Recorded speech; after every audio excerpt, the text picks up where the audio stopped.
Cześć, tutaj Justyna Świetlicka. Witam Cię w 157. odcinku mojego podcastu, audycji, w której poruszam temat diety, aktywności fizycznej, szeroko pojętego zdrowego stylu życia, ekologii, podróży i rozwoju osobistego.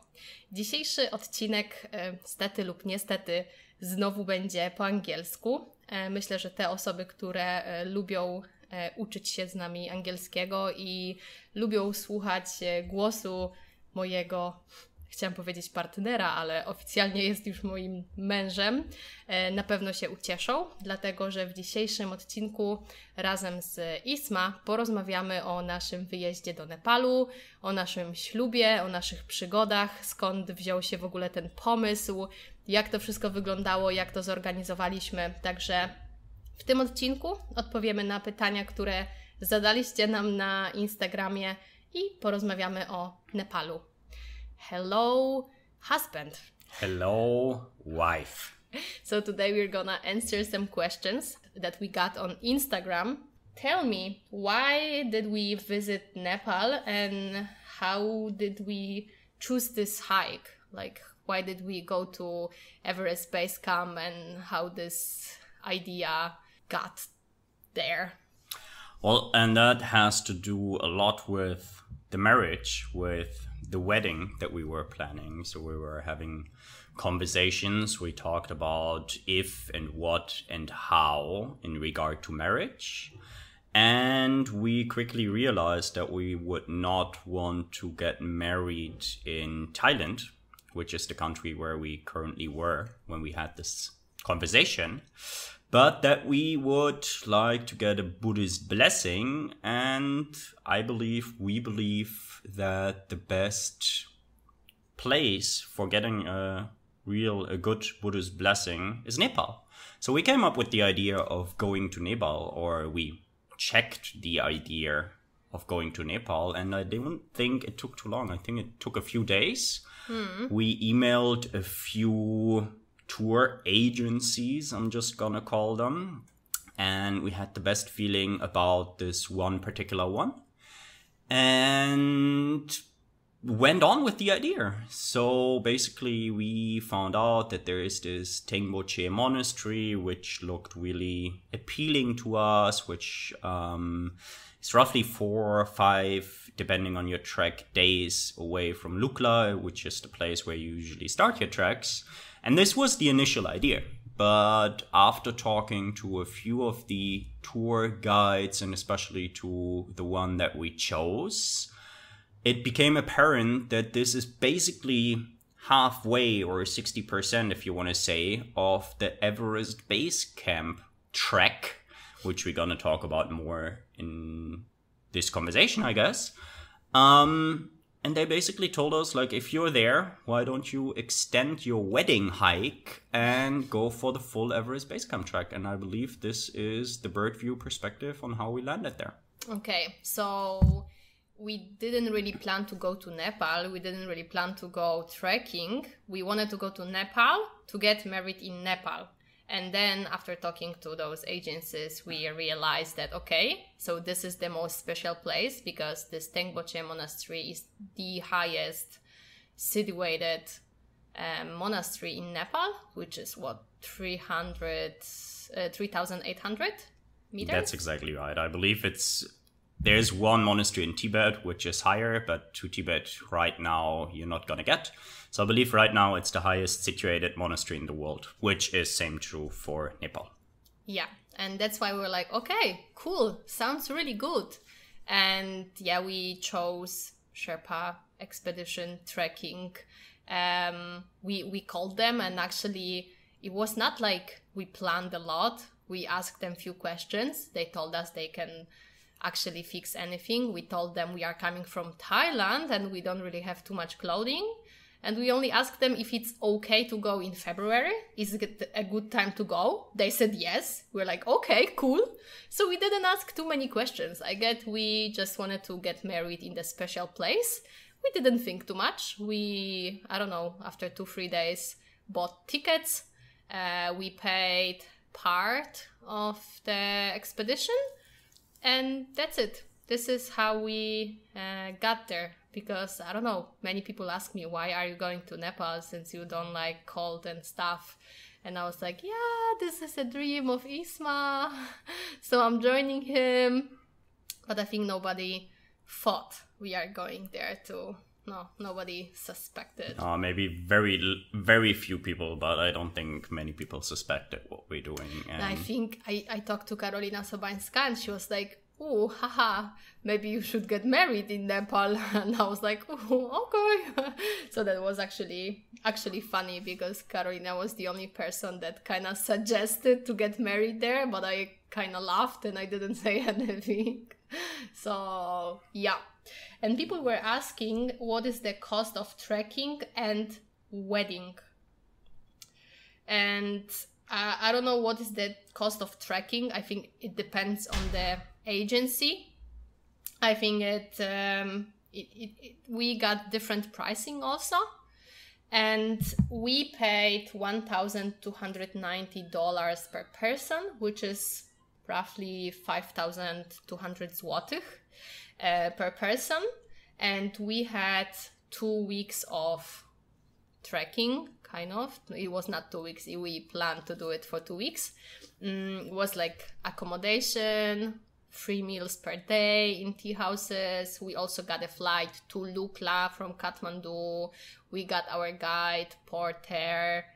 What else was included? Like all the permissions, kind of? All the permissions were included, and this is the trek itself. But even the day that we arrived in Kathmandu, or the second day, we got like a sightseeing day, if you want to say. Yeah. So we went with Devi for a full day in Kathmandu. So it really was an all-inclusive package, That if was you my want to say. first all-inclusive trip. First ever. There you go. And yeah, we the also price. had like full kind of taking care of us, because they picked us up from the airport, then they dropped us at the airport. So we got like all-inclusive expedition. Exactly. And we chose, well, there's different reasons why we chose Sherpa. I think the biggest reason was that after texting for 2-3 minutes with Ram, who was the manager that took care of us, we suggested to jump on a video call, and he agreed, and we just had a very good feeling about his being responsive and helping us. That was one of the reasons, and we chose this one not only for the price, but I think this is also a fairly basic price. So we lived in a basic hotel in Kathmandu, which was still good. We lived in basic tea houses. I don't believe there is fancy tea houses in the mountains, to be honest. But what I want to say here is, if you want to have it a little bit more luxurious, and I believe that's especially true for the cities, because the flight to Lukla and back you cannot change, and I believe the tea houses latest from 4,000 and above you cannot change either, then you can go for more expensive tour agencies. So the price range was somewhere between what we paid, like $1,100, $1,200, $1,300, and you can easily spend a few $1,000s if you want, but I don't think you would need to. So I think we went very basic, but still we got good equipment. We got a good sleeping bag, we got a good jacket that was suitable for the hike. So I would say that was pretty much basic, all-inclusive, and it had really everything that we needed. And also our price is including the wedding, but I think they were like, how do we kind of calculate it? So what I really liked is that they offered us to borrow us those wedding clothing, or lent us. Lent us. Yeah. They just, I think they borrowed it from their friends or something. That's right. Which was really cool, because we didn't have to buy anything. I don't need to buy a wedding dress, but we had to kind of wear this clothing for our wedding. So they took care of everything. They called the monastery, I guess. They fixed, and we didn't need to worry about anything. So I guess you can also do it by yourself. You can also go for this type of hiking by yourself. But after also our adventures, I would say I think I wouldn't go by myself unless, I don't know, you've been to the mountains so many times. I'm completely new to this and I don't know if I will go more often, but I'm new to this, and for me it was really nice that I had a guide. I knew where to go, where to stay, and what to do once I got altitude sickness. So I think for me it's good to be with the guide, and I think most of the people we saw, which was like maybe 10 people, they also had a guide. Absolutely, I would absolutely recommend to go with a guide. Not only if you have altitude sickness, but it's also along the way he can tell you much more, unless you're super educated on all the trees, all the mountains and each and everything. But your porter and your guide can tell you a lot if you are interested where you're walking. So I think that was a great benefit. And just to jump in or go back real quick, there was another offer just for the wedding in Tengboche Monastery that I somewhere found online, and that was not including the hike, but that was basically, I believe it was a helicopter up to the monastery, getting married and back with the helicopter, and that was around $5,000. So yeah, it really has a price range, what you want to spend and what you can spend. But I really liked our idea of not buying wedding dresses, not going and having our wedding in fairly cheap and not appropriate clothing for this wedding, but that somebody lent it to us so that we could borrow it. And yeah, I think that was really good that we hiked for a few days and then arrived at this monastery.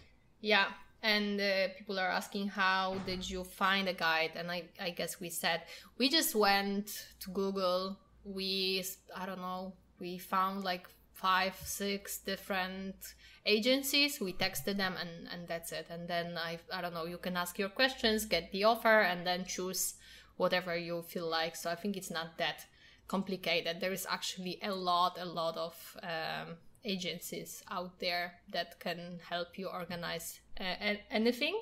But if you guys want, I think I will give you the contact to our guide, which is Raju, and we highly recommend contacting Raju.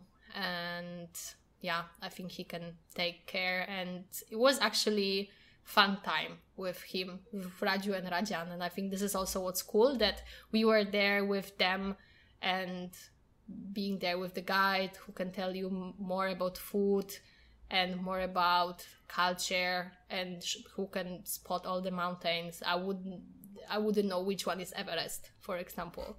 So no, absolutely, we can recommend and forward requests, and not planning not to give him the kiss of death. So there's a lot of good guides, a lot of good porters out there. And yeah, if Raju seems to be on a track currently while you want to go, I'm sure there's other ones. So there's a lot of knowledgeable people, but my recommendation really is go with a guide and don't go by yourself. And it doesn't matter if it's February or if it's August. I think it's always more fun with someone who can tell you a little bit about the landscape, the mountains. Yeah. And how difficult is trekking to Everest Base Camp? Maybe you want to answer that? I was really scared to go. I said, yes, let's go, even though I don't like mountains and I don't like cold. And I don't know, from time to time we go to the waterfall uphill somewhere. And for me, it's not the most fun activity. I know I can do it. I'm physically okay-ish. But mountains, I don't know, it's not my favorite thing. So I was actually afraid to go because I thought it's gonna be like really tough uphill all the time. And obviously I didn't do much research. And when we came there, I read our itinerary. And yeah, actually you walk, I don't know, 4, 5, 6 hours per day, not the whole day, 6 a.m. to 6 p.m.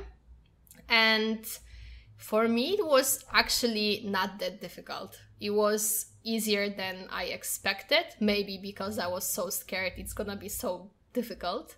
It was it was easy for me, because most of the time, or like maybe now in my head, it's like most of the time it was like flat or downhill, and then for 1 hour we had to go uphill, but that's okay. Then I was listening to a book to not think about how much I love going uphill. So for me it was actually easy. You don't need to like climb any mountains. It's just a walk, in my opinion, sometimes uphill, because it's like 60 kilometers to get to Everest Base Camp. So you do like 10 kilometers per day. So it's just a lot of walking. And I thought walking, it's the most difficult, but for me it was not. Actually, it was the nice part, because during walking it was nice and warm, it was sunny, and the difficult part was to go back to the tea house, to sit there in the cold and then go to sleep in the cold, and maybe go to the toilet during the night when it was really cold. So for me, walking part was the easiest part. What do you think? Was it difficult, easy?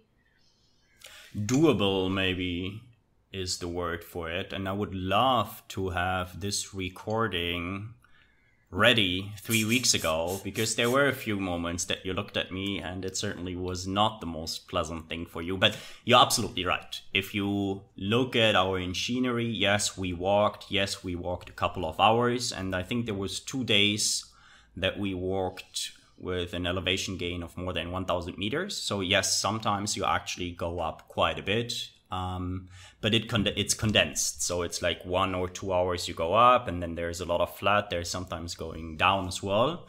So I think the walking, especially for us, as we have been super lucky with the weather.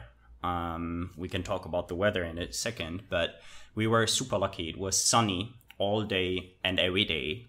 And during the day, it was rather too warm going and hiking and walking. So we've been very lucky there.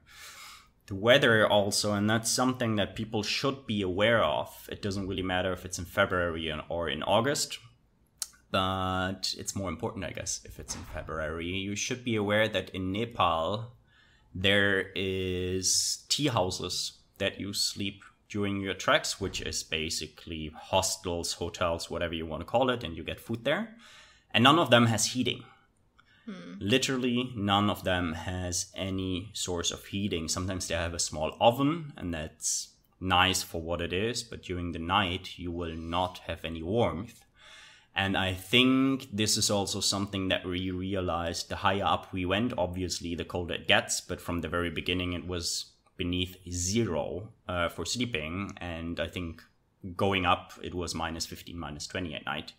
And as you said, like during the day, given that we had this super nice weather, walking was most of the time easy and sometimes doable, but still it was also, there were challenging moments, but this is what you can expect if you do any adventure. And it became more challenging, I believe, throughout the days and also later during the day. So we did a few acclimatization hikes from wherever we slept, and then we came back, and then killing time and going to bed in such circumstances. I think this was the most or more difficult portion of the trek. For me, yeah, the killing time, I think you called it right. For me, it was really interesting because I'm a person who is never bored, kind of. There is always something to do. I don't know, worst case, I can go to my Instagram and like kill some time, and it's nice and it's fun. And I like the time that I have nothing to do, because usually there is always something to do, either at work or I don't know, there's like a book to read, whatever, or you go for a walk with your podcast. And there, I don't know, maybe I was like just cold or tired after walking, and then you don't want to walk more around listening to the podcast. You just want to rest or maybe read a book, but you don't feel like it. So for me, that was interesting, that I wanted to do something, but I didn't want to do anything. So you just sit there. And for me, this, I don't know, 1.5 weeks for me, it felt like 100 years. Time was so slow. So actually, I was kind of counting days, counting hours. And I was excited to get to the monastery, to get married. But then I was like, why did you agree to go to this Everest Base Camp if you don't really want to do it? So for me, that was the challenging part, to do something that it's not my dream. And it was not my dream to go there. I wanted to have super cool, fun wedding for two of us. I love the idea. And I think this is the coolest we could do. And yeah, for me, it was difficult to get up in the morning at, 5, 6 a.m. and walk, and then sit and wait, and then knowing that next day you need to do the same. So for me, it was, like something difficult that I don't do too often, because most of the time I do stuff that I like, that I enjoy, and I do stuff that I choose to do. I know I said, yes, I want to go to this trek, but not really knowing what I'm signing up for. So for me, the killing time and doing something that I don't really feel like doing was difficult. How did you manage cold, since you love the summer? I think it's for both of us. We both love the summer. That's why we are here in Sri Lanka. We are recording this podcast in Sri Lanka. Absolutely. We both like the warmth. We both like the ocean. But at least speaking for myself, I also like the cold. I also do like the mountains. So given that we had good gear, it was very doable. Again, I think we got a super nice warm jacket, and more often I had to make sure not to sweat too much. So it wasn't too cold during the dice, and at night it was just covering yourself in multiple layers. But even that worked out just fine. You get multiple blankets and you will stay warm enough. And the cold also has its beauty. I mean, due to the fact that we went in February, there was really nobody. You said it earlier, like 10 people maximum throughout the whole EBC trek while we were there. So for me, it was very doable, even though the nights were long, I would call it, and cold. For me, it was painful. And I think I kind of proved myself, okay, I can do, or I can, manage more that I can think. And I think it's always like that. You think like, oh, I cannot do this, I cannot manage this. But once you are in the situation, what could I do? I was suffering, like wearing clothing. For example, in the morning when you have to leave your bed, which is kind of nice and warm, and you need to put on your clothing that it's freezing cold. The clothing was laying there, and when you wear it, it was really cold. So first seconds, I was using like many swear words in the morning, or sometimes I was just asking Isma to pass me some clothing, or maybe every day to pass me some clothing so I could wear it. And going to the toilet was also difficult when you have to leave your bed and go out there. Indeed. Which is like 0 degrees. Yeah. And so it was difficult. For me, it was difficult, painful, but I managed. And I think I proved myself that I can do, or I can, do more than I think I can do. But I don't need to go out of this comfort zone too often.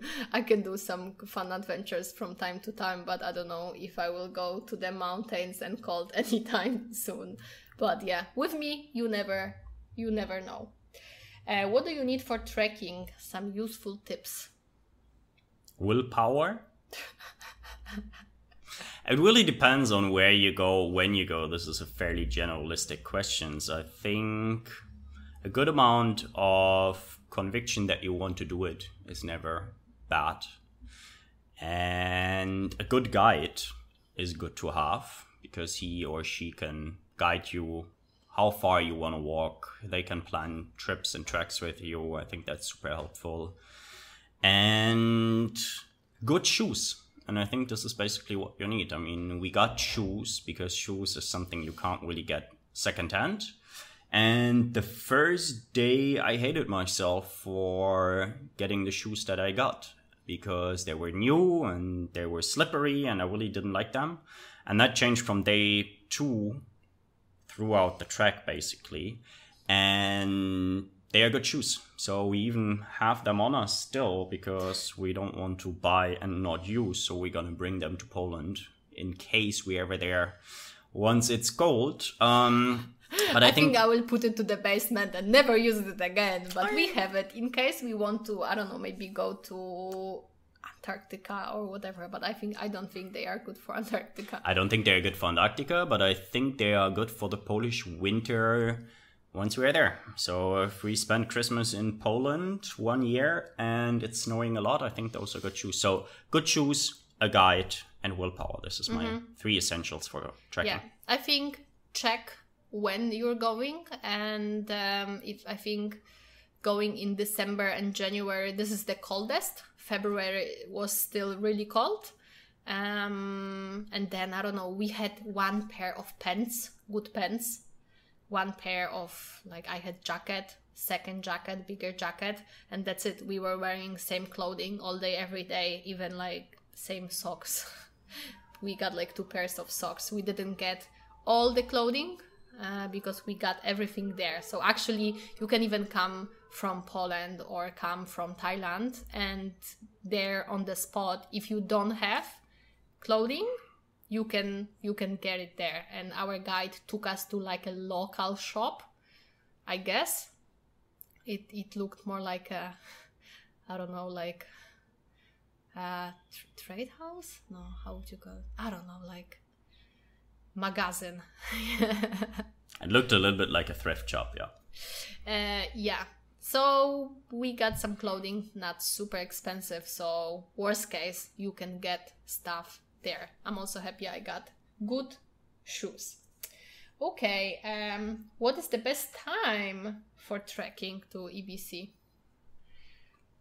That highly depends on what you want to experience. Do you want to see a lot of people? Do you want to see no people? Do you want to do it with the comfort of warmth? Do you want to do it in the cold? Do you want to, I don't know, climb a summit? I think this is really a question you have to clarify, not with the 2 of us, but with your guide or with your agency. It really depends highly on what you would like to experience.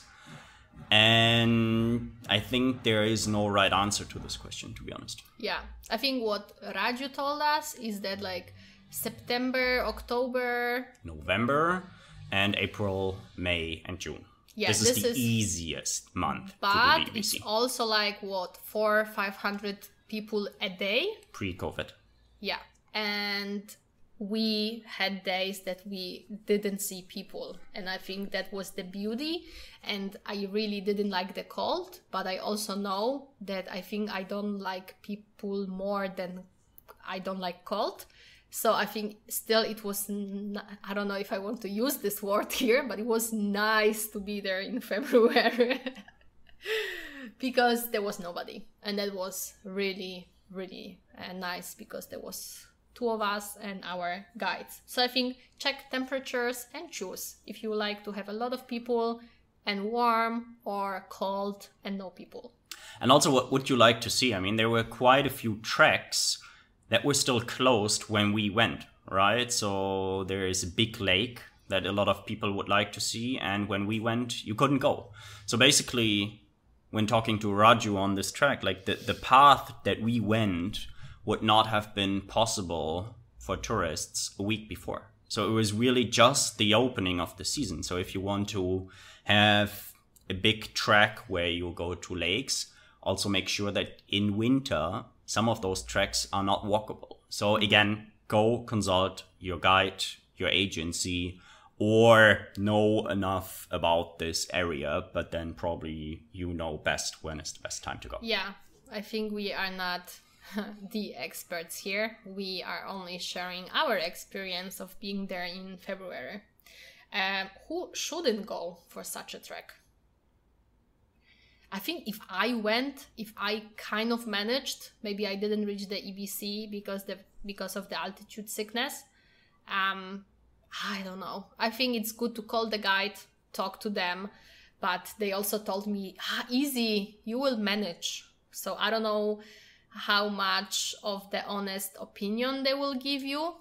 I don't know. They told me you can manage, you can come, we will fix everything, which is true. They cannot, I don't know, predict that you will get the altitude sickness, I guess. They will do their best because you have those acclimatization days. And I think it worked for me fine until 5,000 meters. So yeah, I think it depends, because 4,000 still 4,500 was okay until 5,000 was difficult for me. So I think who shouldn't go? I don't know. A person who don't feel like going there. If it's your dream, I think you will manage and you will be really, really happy. Even me with my love for the mountains, I had moments that I liked it. I had moments that I hated it, but I had moments that I liked it and I enjoyed it. So. And I think you had more moments that you liked and enjoyed it, to be honest. Yeah. How did you prepare? I didn't prepare much. I mean, I do my sports if it goes that direction anyways. I go for runs. I do my sports, so I think this is the cardio preparation that I did. We went for a few walks together. And how did you prepare? I didn't prepare at all. You know me, I do some yoga. I did some running, but not now. So I didn't prepare. That's why I was scared, for a reason. But I think, I don't know. If you are some kind of active person, it's okay. This trek, I think Annapurna base camp is more difficult. This is what Raju told us. But I also don't know. So we didn't prepare much. We just booked tickets and that's it. That was our preparation. Which is one of the reasons that we stay fit in life in general, so we can do stuff like that rather spontaneously. Mm-hmm. Okay. We talk a lot about what was difficult and stuff. What did you like about this trek? Pretty much everything. The views, the air, the silence, the landscapes. There is really a lot. I had a lot of moments that I really, truly, fully enjoyed. And for me, I'm a child of the ocean, I want to say, but still the mountains have a very special impact on me. So there were a lot of times that you stop thinking. You just walk, you just become one with nature. And I think this is something I really, really liked. Again, this is due to the good weather, this is due to an easy trek, and this is due to a good team that we went up with. But yeah, the landscapes are just breathtaking. Most of them. I mean, every once in a while / all the time, you're reminded that you are trekking in the roof of the world, if you want to say. You have all those high mountains there. The snow looks super beautiful. And yeah, I really enjoyed a lot. I really liked it a lot. For me, time went slower, but for different reasons than for you, I believe. For me, I connected with the mountains as well, and it just felt great. And I learned a lot. I learned a lot about myself. I learned a lot about the Himalayas, the mountains that we were walking past. And yeah, the mornings, the sunrises, the sunsets, the beautiful views. There's a lot of stuff I really, really liked. So for me, I guess it was also like different kind of trip, because for me it was like a lot of a like inner struggle kind of. So what I liked is that even though every day I wanted to give up, I went again. So it kind of gave me more of confidence, I would call it, that I can do difficult things, and I like to do difficult things, even though during I don't like it so much. Afterwards, I like it. I think it's with difficult things, it's like that. No, I also like that we were there by ourselves, that we didn't meet too many tourists. And if we met tourists, they were like cool and fun, most of them, and really nice, especially the guy that was like cheering me up after I got the altitude the sickness. Irish friend, yeah. Yeah, he was like, yeah, I can feel you. I also had it, like, yeah, so he was nice. And I don't know, like the views, even though for me it's difficult to describe, but once I'm at the ocean, I feel like, wow, this is something really beautiful. And even though I looked at the mountains and stuff, like, okay, they are beautiful, I didn't really feel this. For me, it was like, okay, they are nice, they are really beautiful, but I don't know, I just don't feel it so much. So yeah, I don't know, there was fun moments like playing with the snow, a lot of sun during the day, which I liked, good food I liked, and of course I really liked our wedding, and I really liked the place that we got married, and I really liked that we kind of chose to walk 4 days just to get married, because there is no other way. You can fly with the helicopter, but you cannot get there any other way. You kind of need to walk 4 days to get there. So I think I really like our idea of telling each other that we want to spend the rest of our life together. So I think this is what I really, really like. Okay, tell us more about altitude sickness. Will you go again to the mountains despite of the altitude sickness?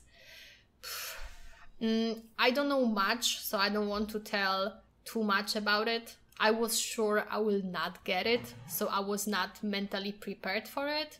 I don't know, you can get altitude sickness, I don't know, even on any height, and that's 2000. surprising for me even. So you said that you were sure and convinced that you would not get it.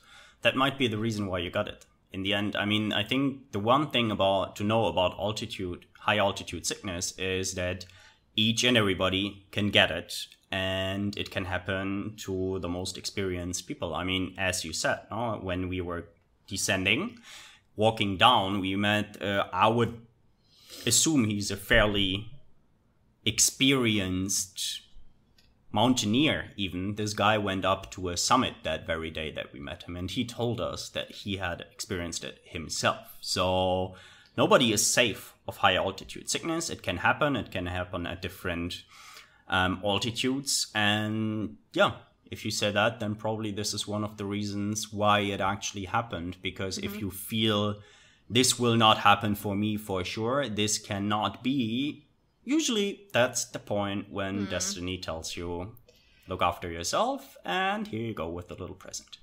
Yeah, and that's what I don't want to tell too much, because I'm not an expert and I'm not gonna tell you how to avoid it and what to do. And that's why we had a guide, because I would rather have somebody who is experienced, who went there many times, and to have a person who knows what to do in this situation. So first 3 nights were okay, I could sleep through, and then every other night, the higher we went, it got more and more difficult. And actually, one night before we were about to go to Everest Base Camp, it was like 6 hours away from Everest Base Camp, I had really difficult night. I had trouble with breathing, I had a lot of headache, and I thought it's like, okay, it's still fine. And I think it was not really smart of me to kind of ignore all those symptoms. I thought it's okay, it's just, I don't know, like I just cannot sleep. So I think I could react earlier, but I think I was telling myself it's all good until 4 a.m. and then I finally told our guide that, you know what, I feel really bad. I cannot breathe, I have a headache, and I don't think I want to go there. You guys can go if you want, I will stay here, or I will just go down. But at that time he was like, you know what, we need to go back, and either we walk 3 days or we need to call for help, because I don't think you are able to walk. So yeah, that's it. So this is how, I don't know how the altitude sickness goes usually and what to do. I think you need to go down as soon as possible, and I was taken to the hospital to make all the tests, and they checked my health. And I think once I came back to Kathmandu, I felt better. I still had like headache for 2-3 days, but other than that, it was fine. So I think it was not pleasant at all. It was difficult, and I was panicking during the night, because on this height you have like 50% of the oxygen that you usually have, and you take a breath and you feel like you don't get this oxygen. So it's really, really scary feeling for me. But how was with the height for you? Of course, I also feel it. Of course, everybody feels it, no? Like our porter told us he feels it. Our guide tells us he feels it. And I guess I'm a lucky kid because I can sleep most of the time anyway. So even if there was not high oxygen in the air, I was able to sleep besides the oxygen, besides the temperature. But there were also a few moments during the day, during the hike. I mean, the higher we walked, the thinner the air gets, and you just go for easy looking ascents, and it's a few steps, or it's a few hundred steps, and it's half an hour, 1 hour up, and your body tells you take a break here and there. And I think this is really the key. Listen to your body and accept that you are not stronger than your body. It's good to have willpower, but it's also good to listen to yourself and to the symptoms that you might get, or at least to the signals. So for me, it was okay, and I also slept fine. I wouldn't say it was the best night's sleep in my life because it was cold. And obviously, I also felt that you wake up more often, then it's super cold to go to the bathroom. You really don't want to go. You have to go because you also drink fair amounts of water throughout the day and tea and everything. So I felt it. And again, it could have happened to me the same height. It could have happened to me a day earlier. It could have happened to me not at all. Like, who knows? So on this very trek, it was okay for me. But I went quite some time ago, like 10, 15 years ago, in India on a similar trek, also similar height. And our last night back then was at 4,800 meters. And we went to bed, and it was, I believe it was still in a tent because it was summer. And you go to bed and your heart is going as if you're doing sports. I mean, this is just the height, and you have to get used to it. And you, in fact, should not panic. And I think this is exactly what happened. We didn't listen to the symptoms, and then from there we went on for another day, and here we are. So in the end, I think it's important to have a guide, to have somebody who can translate signals and symptoms into actions that should take place. Because yes, at that very night there was no other option. There was no Justina is staying in the cabin and everybody else is going up. There was not an option. We just needed to descend. And we didn't need it to do so fast, and we couldn't walk fast enough. It would not have worked out. And that's why take altitude sickness serious and plan with your guide day by day. And this is also what we did. So we checked every day, and we went for the acclimatization every day, and still it can happen. And this is the proof of it. Yeah. And now the question for me, Justina, did you change your opinion about the mountains? I think I could go from time to time to really, really special mountains. I don't know, in Italy you have those Dolomites. This is something that I saw on some kind of YouTube channel, and I really like the way it looks. So maybe I could go there, but not anytime soon. But now I know that I can manage other mountains. Since I went there, I know I can manage. So maybe I could go, but I just reassured myself that I'm an ocean person and I love the beach and jungles and ocean. So mountains are cool, but I think I didn't really change my opinion. Okay, and there's few questions about our wedding. So I think we said where this idea is coming from. I believe we did.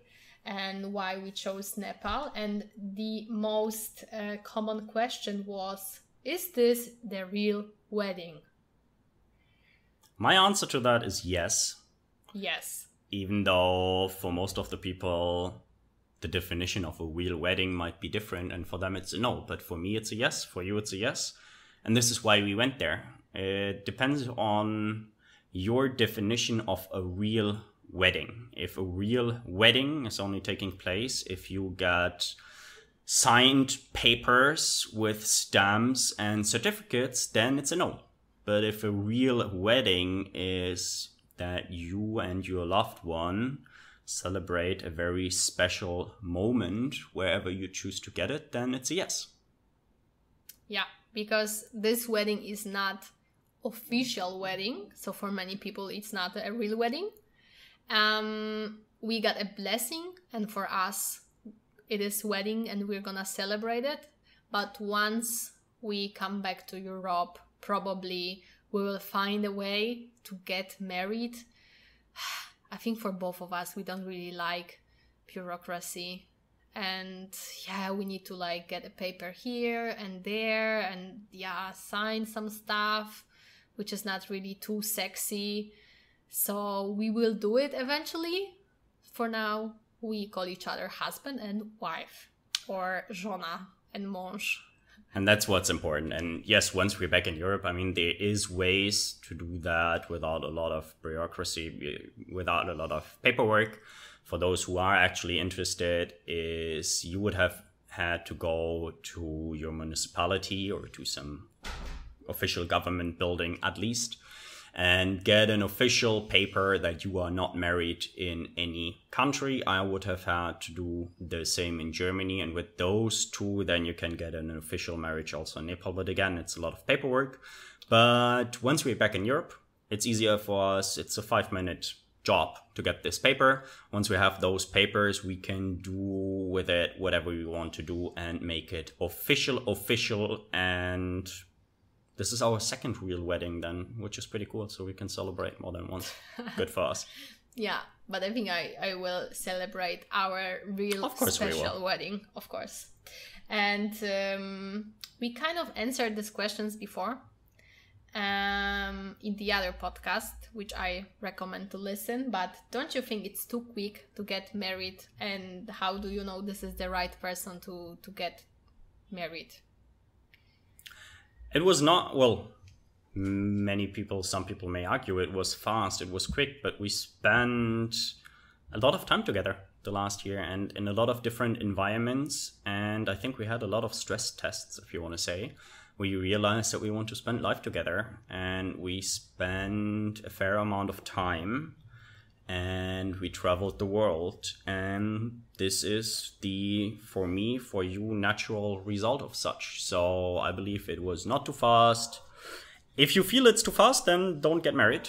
Yeah. And if you feel that it's a natural thing and it is somewhat important for you, then get married. Easy as that.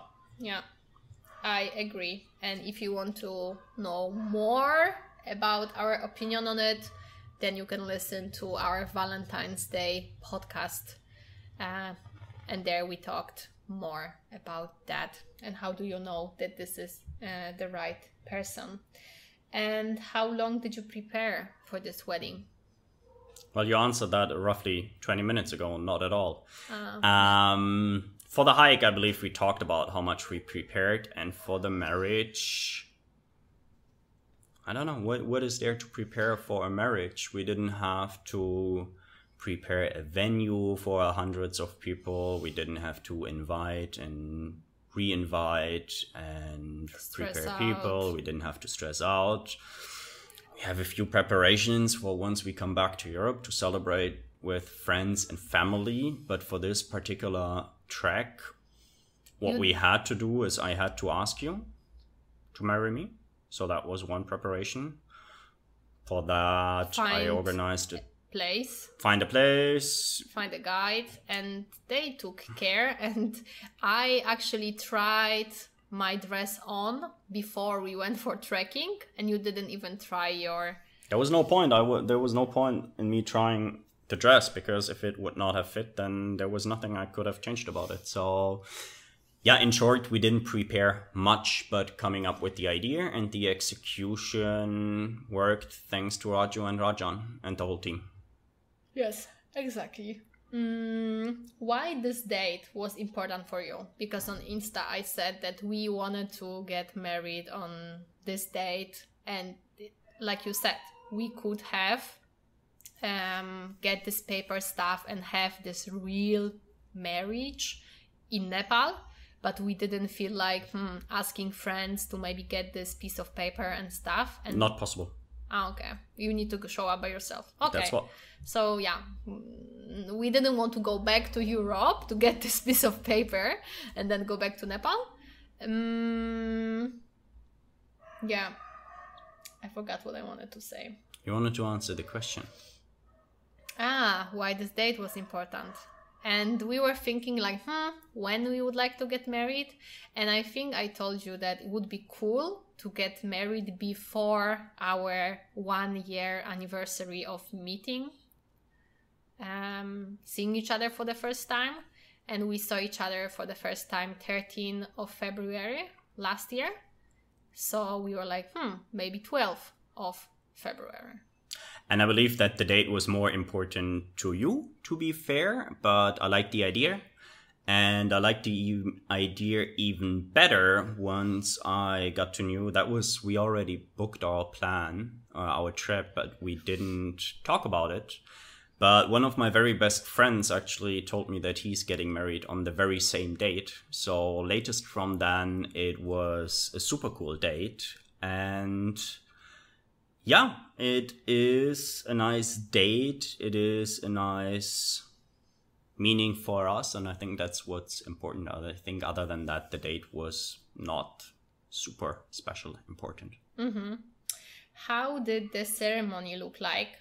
Which language was the ceremony? And do you have any video recording?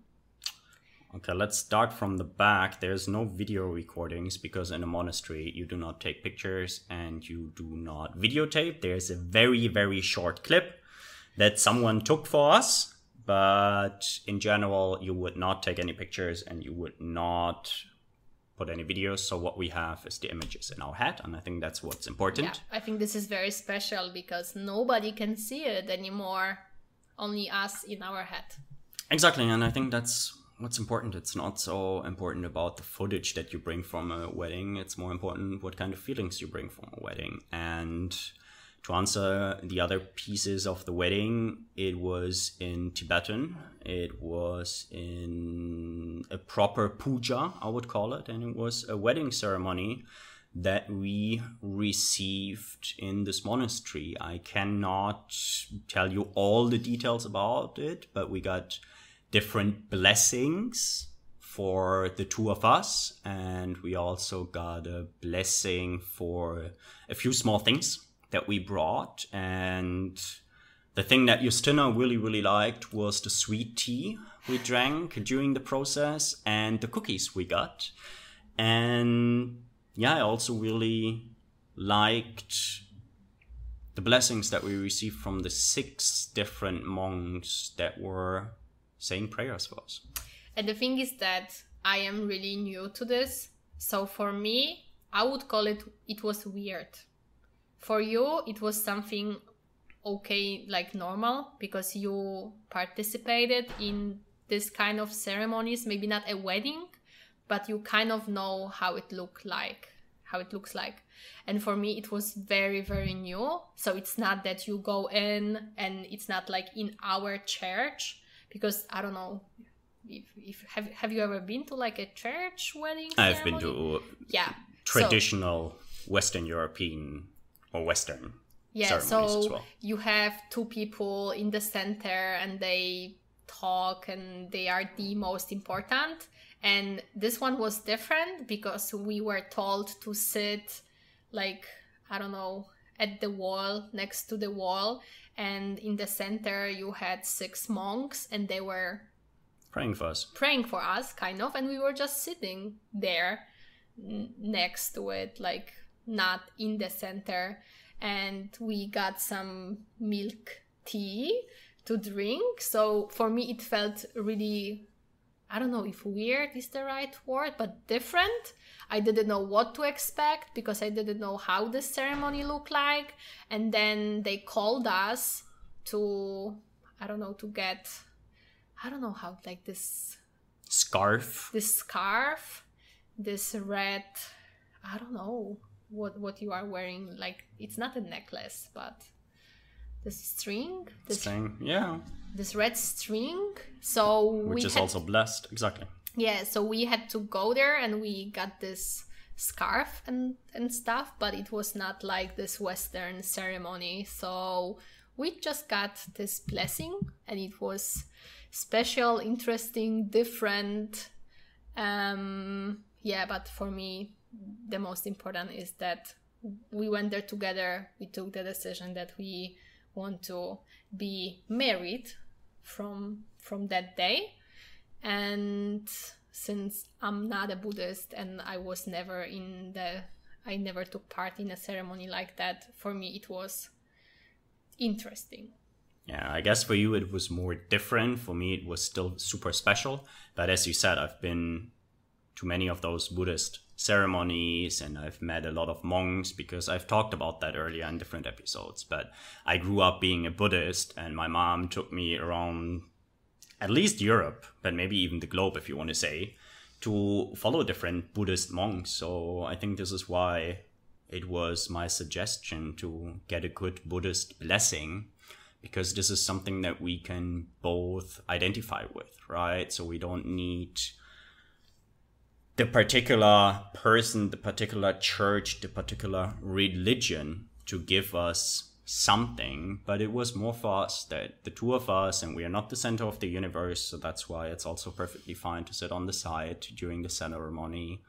And we got some good blessings, and I think this is what it's all about for the two of us, and this is what we chose due to our history, due to our background.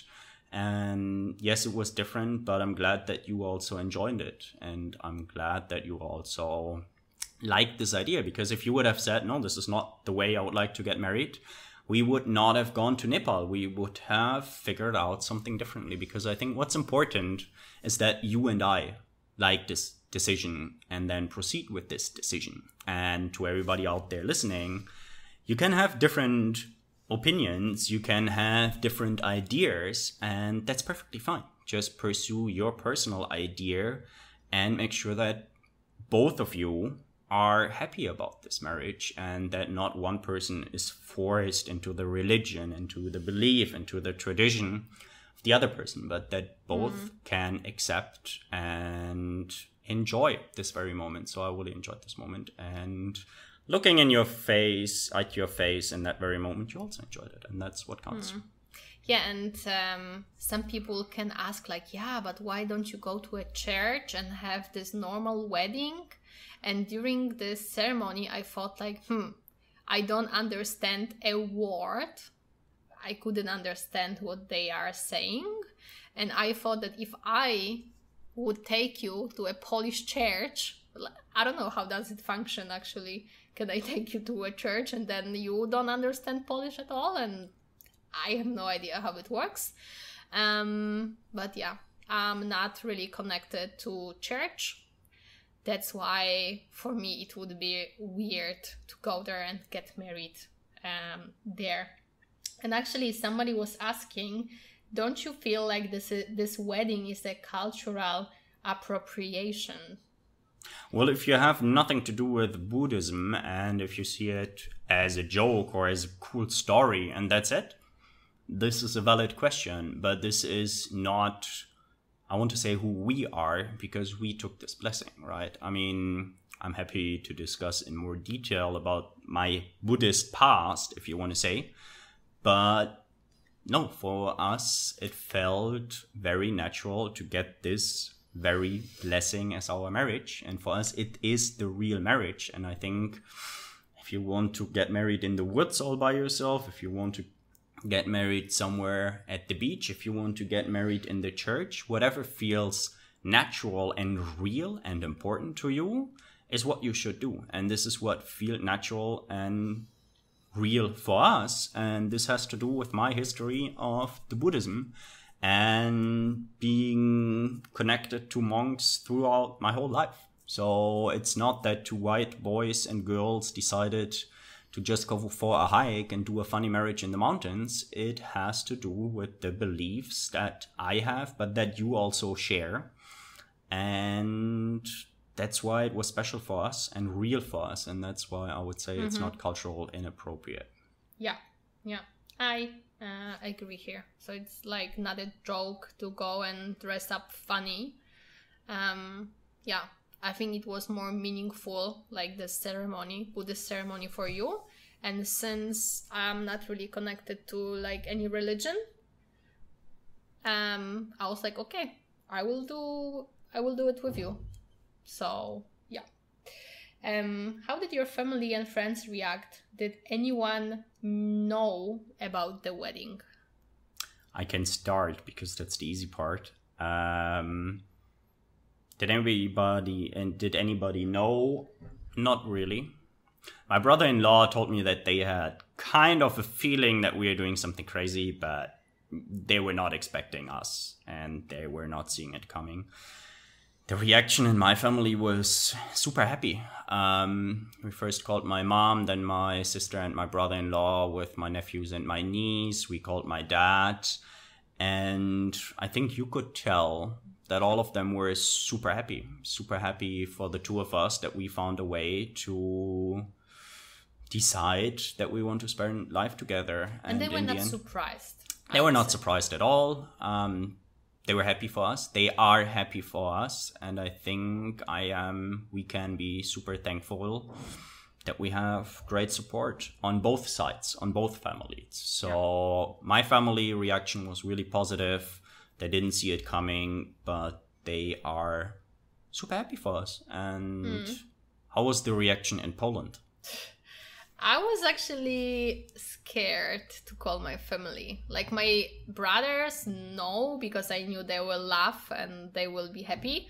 But I was actually a little bit afraid to tell my parents, since they believe in God and they go to church. So I knew they want me to have this traditional wedding. So I was a little bit afraid to call them. And first they were shocked. They were like actually shocked. They were like, no way, you're joking, right? And then I told them, no, it's not a joke. We actually got married. And then they were like, okay. So they had a few minutes to actually digest this information.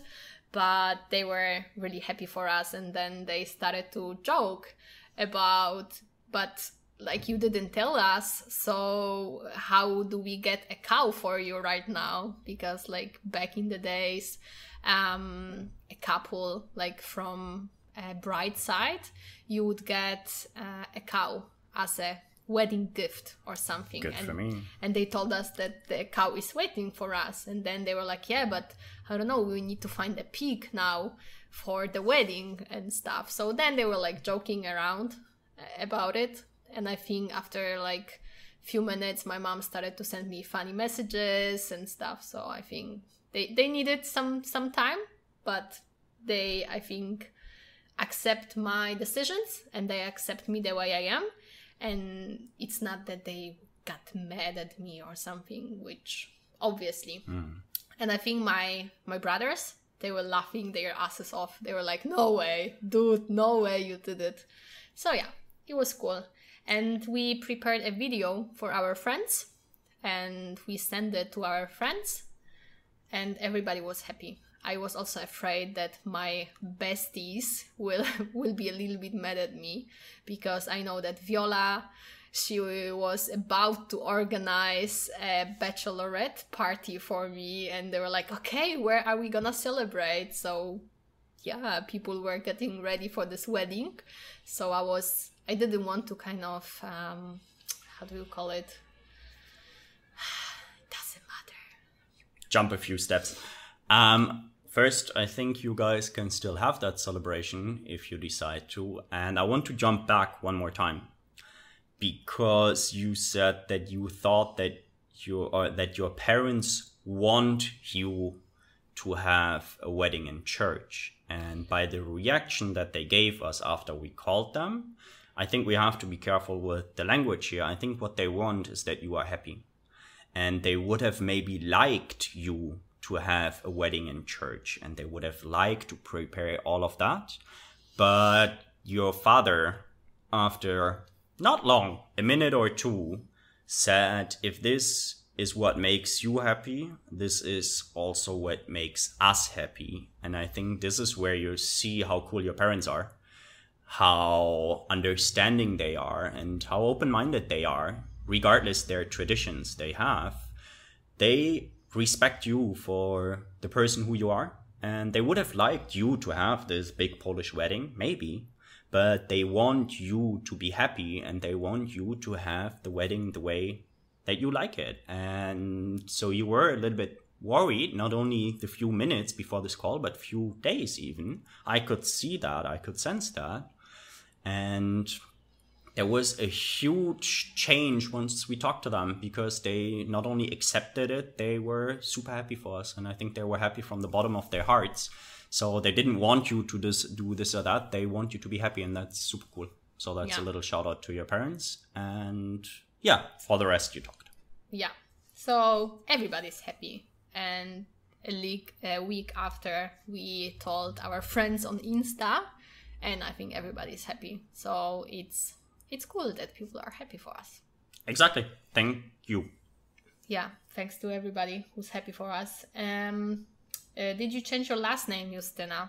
Since we didn't sign any papers yet, I'm still Justyna Świetlicka. But I think I might change my last name. We talked about it a little bit, if it's gonna be Świetlicka, Wondergatten, or I don't know. We're gonna find a solution. I think once I go to the office or whatever I need to do, then I'll be like, okay, let's do this. It's just a last name, right? Okay. Yeah. For each and everybody listening, this is also the first time I hear that. No. So we didn't really talk about it. Short answer is, for now, everybody has their last name and we will keep you posted, I guess. But it's funny because now it's really like, I don't know if somebody is asking like, who's this guy? I'm like, my husband? And it's so funny, actually. It's so funny. And I feel like more like older, really serious. Like if it's a boyfriend or partner, it's different. But like husband, it sounds pretty cool. Serious for me. It sounds serious and pretty cool. I mean, to be honest, I did experiment with this word once before we got married. Back in Thailand, I got a phone call from someone. I don't remember exactly what it was about, but somebody was coming to our house there, maybe a plumber or something, and they were asking, and I was like, yeah, but my wife is at home. And that's why I had this feeling once before we actually got married. And yeah, again, it feels good. Wife and husband, for me, sounds cool. For me, Moja żona. For me, it's still funny, especially when you say it in Polish. Do you have wedding rings? You are wearing a ring, but it's not really our wedding ring. It's our engagement ring. Engagement ring. And I guess we have other plans. Let's see what we're gonna do. Yeah, we have other plans. We will find a symbol for us, but we didn't want to have wedding rings. We didn't buy them. They didn't ask us to buy them, so we don't have wedding rings for now. Not yet. Did color of your clothing mean something? No, it's I think because I got the purple dress and people know that I have purple ring. It was actually funny coincidence because, as you know, I didn't choose this dress. They just brought it, and once I saw it's purple, I had to laugh because my ring is purple, and I don't know, this purple is like important color for me right now. So is it real coincidence? I don't think so. But that's a very personal answer on this question, so we may or we may not find out about the color purple and what or if it actually means something because in this ceremony. Because there's different colors and different colors can have a meaning. But yeah, as you just said, like for this particular wedding, for us, it was coincidence and it's the color that you really do like. But there might or might not be more than personal taste to the color, and we may find out about it. Yeah, that's a good answer. And I think I have the last question. Are you planning second wedding in Poland? And third in Germany, and fourth in Fuerteventura, and fifth, let's see. Actually, yesterday you came up with a really, really cool idea that I really, really like. So we are not planning to have another official wedding, big party with families. We will try to make it like a small party for our families so they can meet. We will sign those documents, but it's not a real wedding for us. It's just a piece of paper. We had this wedding, but tell us more about idea that you got yesterday. Well, I would like to get married to you every year, basically, is the short answer. So every year we're going to do something special, and every year we're going to check whether or not we want to get married again. And I think we're going to ask ourselves the questions that we did before the 12th of February 2022, again and again and again. And I think this will help us to have countless super cool memories to begin with. And also to be honest to ourselves and find out what's there to work on, what's there to challenge us. Because challenges are to come. We know that. We are both aware of that. But I think, yeah, it's for us a special day, and it's not the standard celebration, but we want to continue celebrating it each and every year. Yes, and I really like this idea of getting married every year, and we can come up with cool ideas, but asking yourself these questions, do you still want to be with this person, or is it more like, we are married and that's it? So I like this idea. So yes, we are planning 60 more weddings. I don't know. Let's see how long we live, and we will have many of those. So I think that's it. Is there anything else that you would like to tell our listeners about Nepal wedding and life? I think we talked a lot about a very special event in our lives, and I'm super happy that we did it, and I'm super happy that we did it our way. And the feedback, the reactions we get from our family, from our inner circles, from our outer circles are confirming for that, and that is okay. But I think what's most important is that you and I are still very fond of the idea, and we are super happy with that we did it. So there's not much more to say, but that was a good decision and the best wedding I could imagine. And yeah. With that, I guess. Thank you so much for being a guest on my podcast again. Thank you for helping me to answer all those questions. And I hope that people who are dreaming of going to Everest Base Camp will still go after this conversation. They should go. And that if you want to get married in a special, cool, your way, I think I would try to do this. And if you are afraid of reaction of people, maybe you shouldn't be, because I don't know, I think your friends and family, they want you to be happy. So even though you think they might not like the idea, maybe it's okay to try. But I don't know, I don't want to push people to do crazy stuff. If this is what they really want to do, this is exactly what they should do. And yes, keep in mind that your loved ones usually love you. And if this is the right thing for you, then pursue. And if you have big doubts and if you are unsure, if you don't want to do it, then maybe it's not the right thing to do. And you wait another year, another week, another month, whatever it is, and find what is the right thing. If it's the right thing for you, it will be the right thing for others as well. And in the end, it only is about yourself and your partner, if we talk about marriage. Exactly.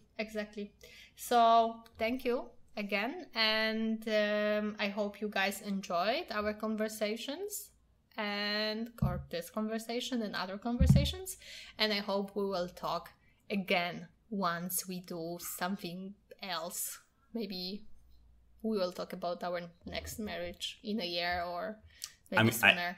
I guess the frequency on this podcast, it seems likely that I'm going to talk to you with this microphone earlier than next year in February. But yes, thank you. It was good fun. And to all of you, have a wonderful day.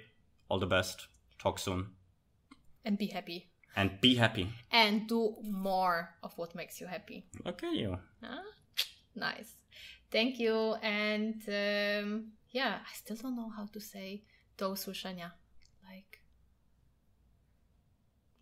That's... Auf Wiedersehen? No.